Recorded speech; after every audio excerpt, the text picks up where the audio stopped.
Happy Mother's Day!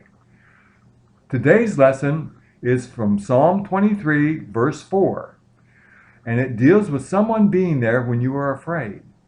Next to God, there's no one better than a mother, a grandmother, an aunt, a stepmother, or another mother figure to be there when you are afraid or need comforting. I want to remind you that Mr. Kelly would like to have a picture to use in his lesson next Sunday. And make sure you get it to Miss Martha so she can get it to Mr. Kelly and he can use it in the lesson. I'm anxious to see him. The second picture is a church in Grafton, West Virginia. That's the town where I grew up.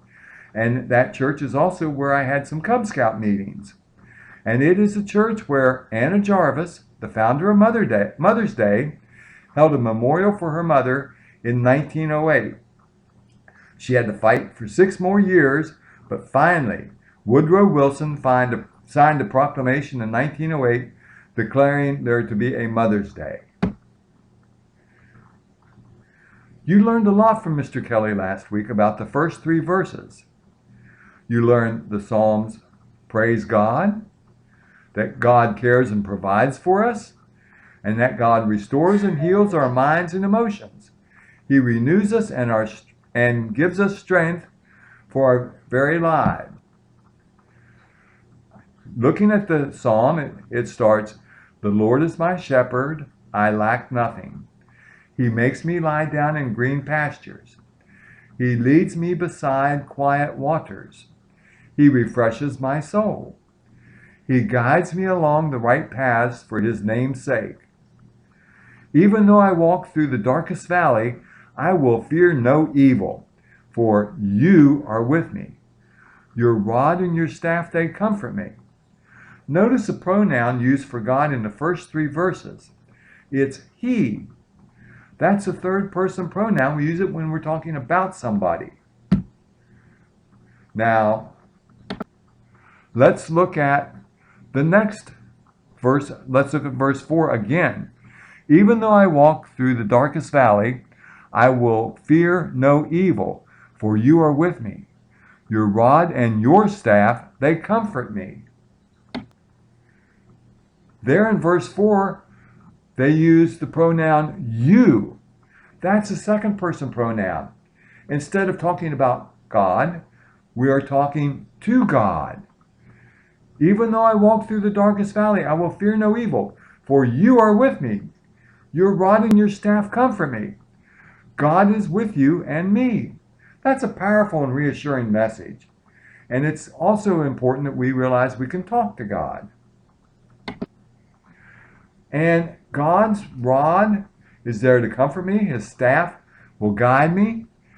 So does that mean that because I love God and he loves me, no harm or danger will come to me and my life will be easy and perfect? Sorry. Bad things happen to good people.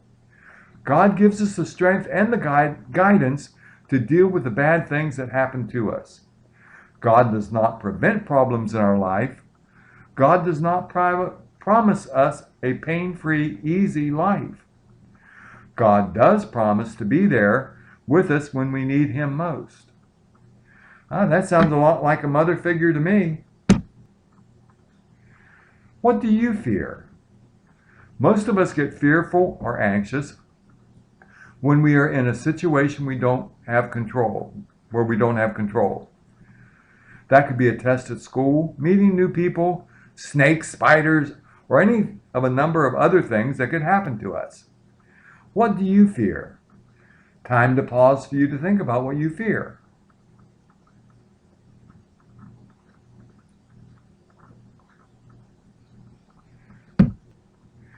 And according to Professor Dumbledore, it's the unknown we fear when we look upon death and darkness. Nothing more.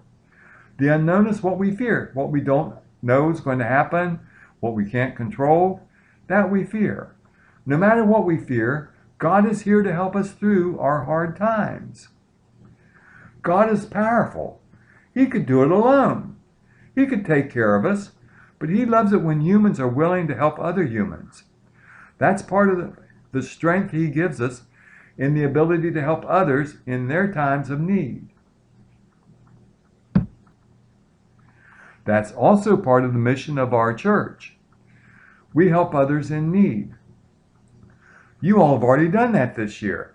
The Children of Grace UMC helped the hurricane victims in the Bahamas. Remember, we made and sold the bracelets. In February, the Children of Grace started another mission project. Martha's working through Heifer International. The website is www.heifer.org. And it is one way we can help God meet people's needs, because people have many needs, and this helps them stand on their own and improve their self in life. Now, for a way you can help the mission project. Martha is encouraging you to memorize the 23rd Psalm. Martha's found an anonymous donor for our mission project. As a reward to you for learning the 23rd Psalm, a contribution will be made to the mission project in your name. This opportunity is often open to all of the Grace United Methodist children, from those finishing first grade to those finishing fifth grade. Just learn and memorize the psalm. You can recite it to Martha or any other adult. Have the adult let Martha know that you've accomplished your task, and the money will be donated. Don't forget to send your pictures to Martha for Mr. Kelly. I'm anxious to see them next Sunday. Remember that God is with you. Thank you for accepting Him. Enjoy your week. Sophie and I plan to keep busy.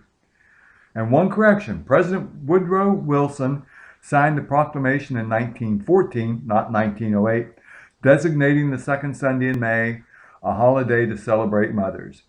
Thank you and have fun.